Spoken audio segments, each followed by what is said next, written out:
Lindsay, the South Carolina defensive line coach, is now the new defensive line coach or defensive tackles coach.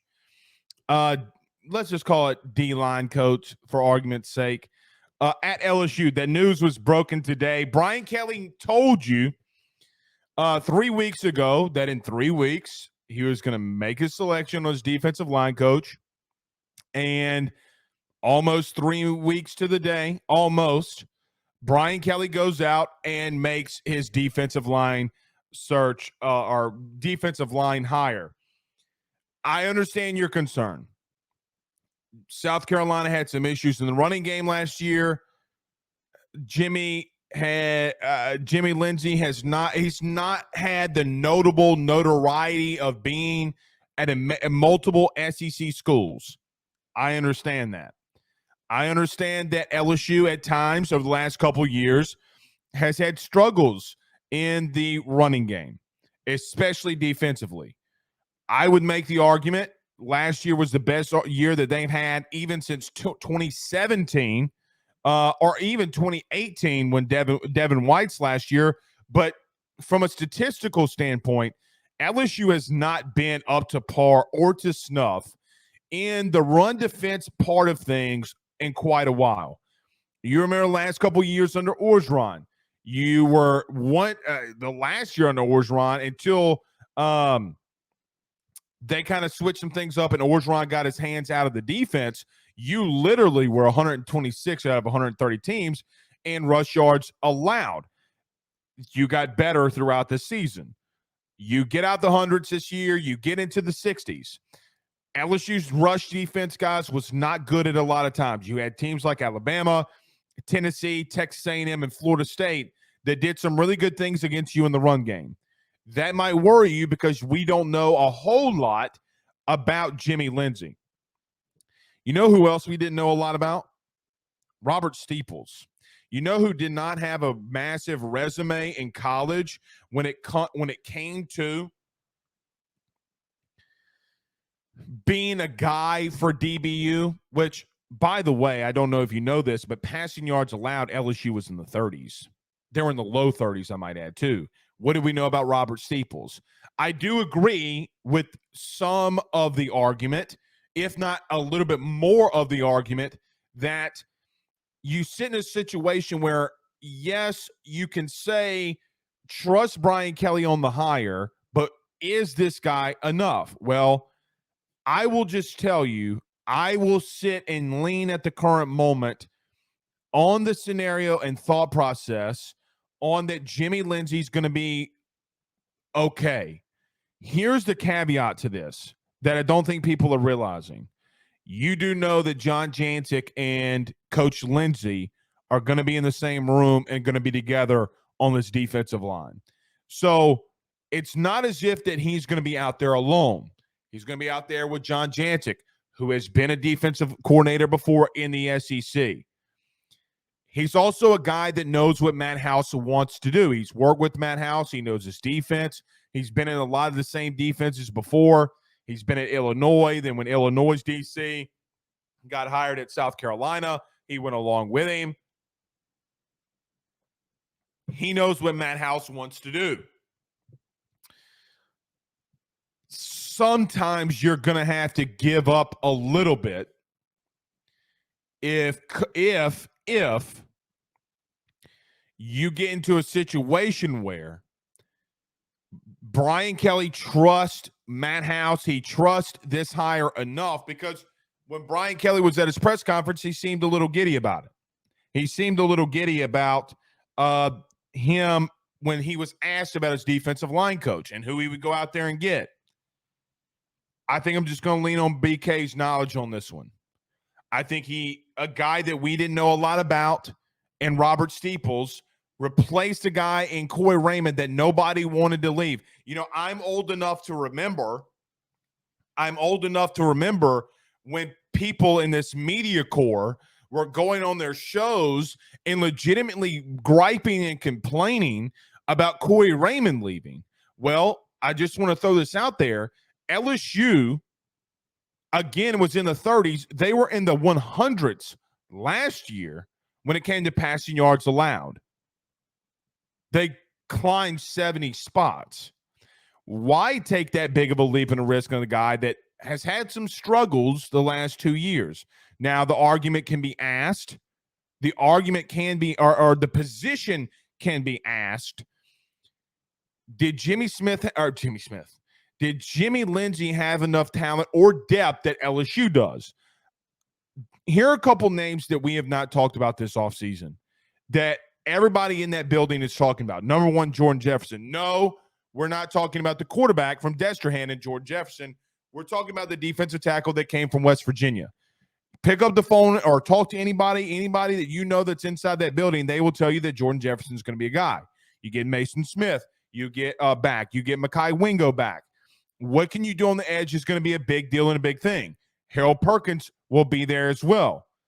Oh, and Omar Speights is the best linebacker that you've had on the team, in my opinion, since Devin White. And I know that Damone Clark has been here, and Damone Clark did some good things. I think Omar Speights is the best linebacker that you've had since DW40. You like that? Instead of WD40, DW40. I'm okay with it. I'm okay with it.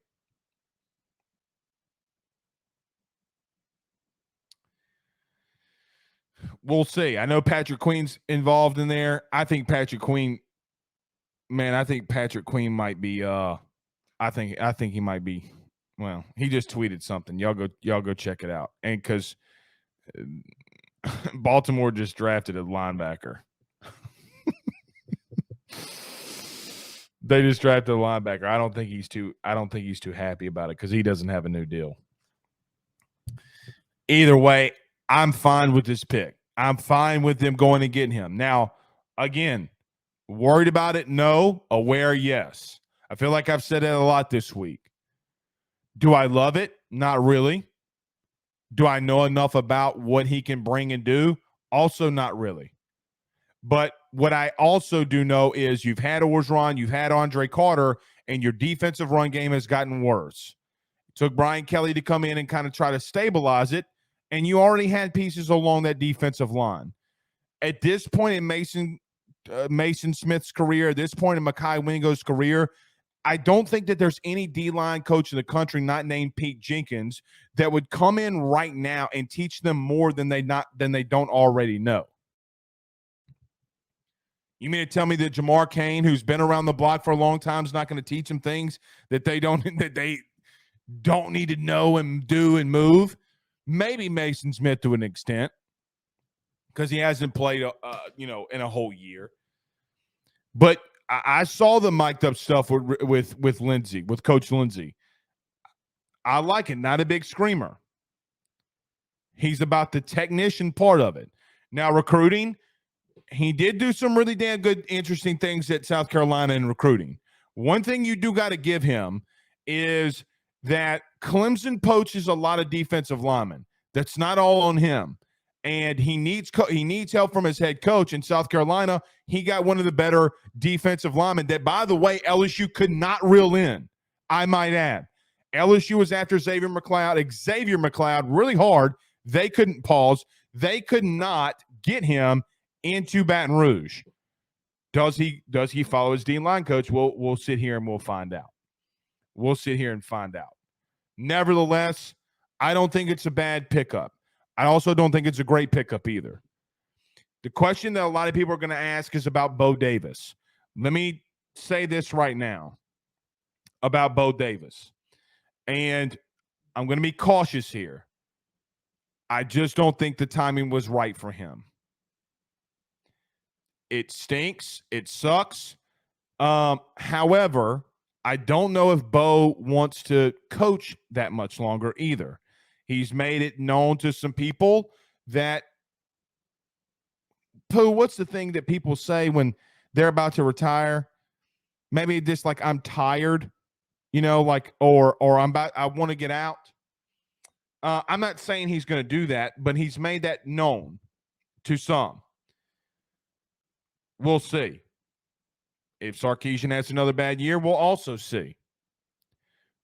But this isn't just one defensive guy having the whole defensive line. You have two dudes, one in John Jancic and one in Coach Lindsay. Interesting thing is, can he go into the 3-3-7 and get Dominic McKinley?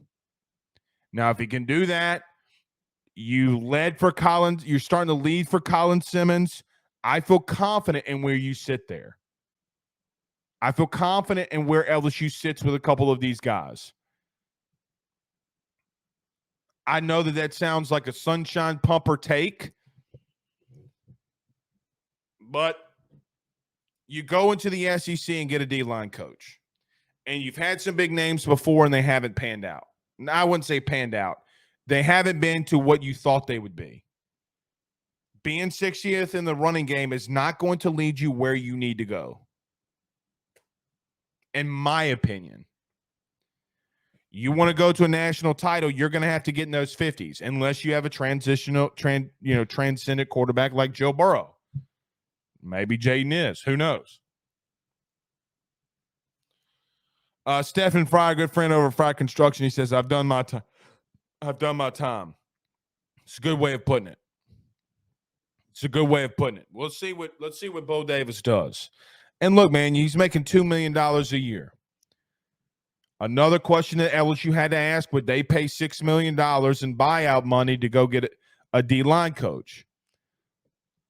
Doesn't look like they wanted to. But I will give people I will say this to close before we get to some comments. In talking to a recruit today, a top 50 recruit today, I'll leave it at 50.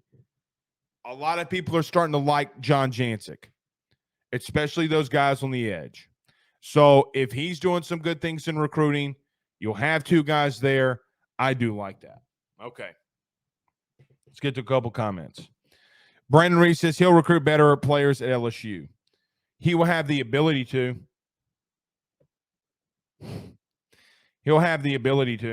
That's for sure. Ryan says BJ is going to do well and get a handsome second contract. Let's hope so. BJ has been one of my favorite interviews that I've ever done in my entire life.